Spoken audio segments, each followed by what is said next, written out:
इस वीडियो में हम लोग किसी संख्या के द्वितीय समानुपाती, चतुर्थ समानुपाती और मध्य समानुपाती किस तरह से निकालते हैं वो यहाँ पे देखेंगे। तो आइए सबसे पहले हम देखते हैं किसी संख्या का मध्य समानुपाती हम कैसे निकालते हैं।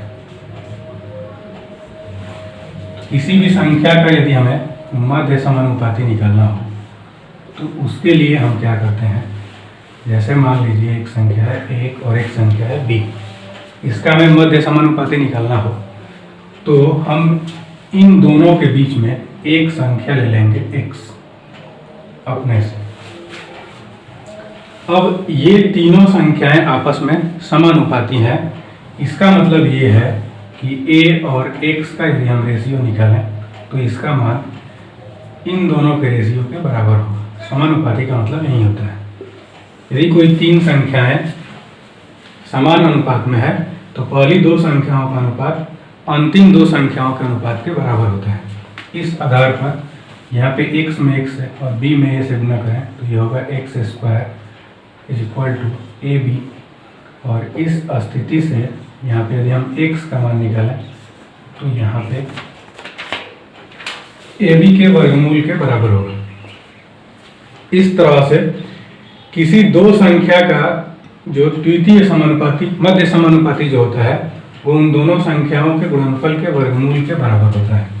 अब आइए देखते हैं उदाहरण के तौर पर इसको हम कैसे हल कर सकते हैं। जैसे मान लीजिए हमें करना है 2 और 8 का मध्य समानुपाती हमें निकालना है। तो उस स्थिति में हम क्या करते हैं कि यहाँ पे मध्य समानुपाती को हम x मान लें तो इन दोनों को आपस में हम गुना कर देंगे और इसका यदि हम वर्गमूल निकाल लें तो ये आ जाएगा 4। यदि हम किसी संख्या का द्वितीय समानुपाती निकालें तो उस स्थिति में द्वितीय समानुपाती हम किसी संख्या का कैसे निकाल सकते हैं वो आइए देखते हैं। जैसे हमारे पास एक संख्या है a, एक संख्या है b, इन दोनों संख्याओं का हमें द्वितीय समानुपाती निकालना है। उस स्थिति में हम द्वितीय समानुपाती वाली संख्या जो है वो खुद से x मान लेते हैं। यहाँ पे ध्यान रखना है कि द्वितीय समानुपाती निकालना है तो हम तीसरे स्थान पर इसका मान लेंगे। अब ये तीनों संख्याएं एक अनुपात में है, एक समानुपात में है। इसका मतलब ये है कि पहली दो संख्याओं का यदि हम अनुपात निकालें तो ये अंतिम दो संख्याओं का अनुपात इसके बराबर होगा। इस स्थिति से यदि हम x का वैल्यू निकालें तो ये जो मान आएगा वो हमारे पास आ जाएगा b स्क्वायर बटा a, जो इन दोनों संख्याओं के द्वितीय समानुपाती का सूत्र होगा। उदाहरण के तौर पर यदि हम इसको हल करें तो मान लीजिए एक संख्या 3 है और एक संख्या हम मान लेते हैं 8।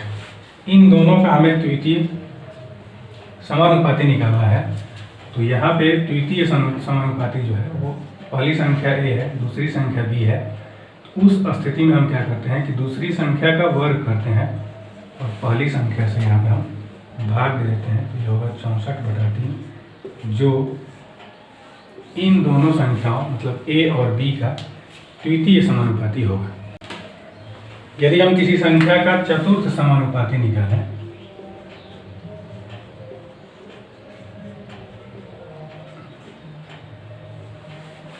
तो चतुर्थ समानुपाती यदि निकालना हो तो तीन संख्याएं मान लीजिए यहाँ पे दी गई हैं। इन संख्याओं का हमें चतुर्थ समानुपाती निकालना हो तो अपने से चतुर्थ समानुपाती हम x मान लेंगे। इस तरह से अब ये चारों संख्याएं जो है वो यहाँ पे समानुपाती हो गई। तो पहली दो संख्याओं का जो अनुपात होगा वो अंतिम दो संख्याओं के अनुपात के बराबर होगा। तो यहाँ पे हो जाएगा c/x।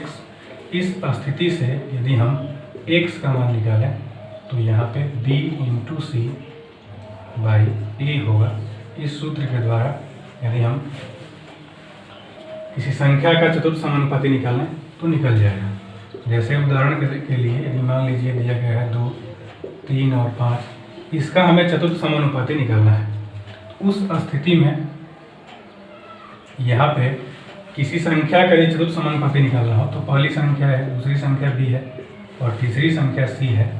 उस स्थिति में इसका चतुर्थ समानुपाती जो होगा वो अंतिम दोनों संख्याओं के गुणनफल और पहली संख्या के गुणनफल में पहली संख्या से भी हम गुना कर दें तो इसके बराबर होगा। तो इसका जो चतुर्थ समानुपाती होगा वो यहाँ पे हो जाएगा 10।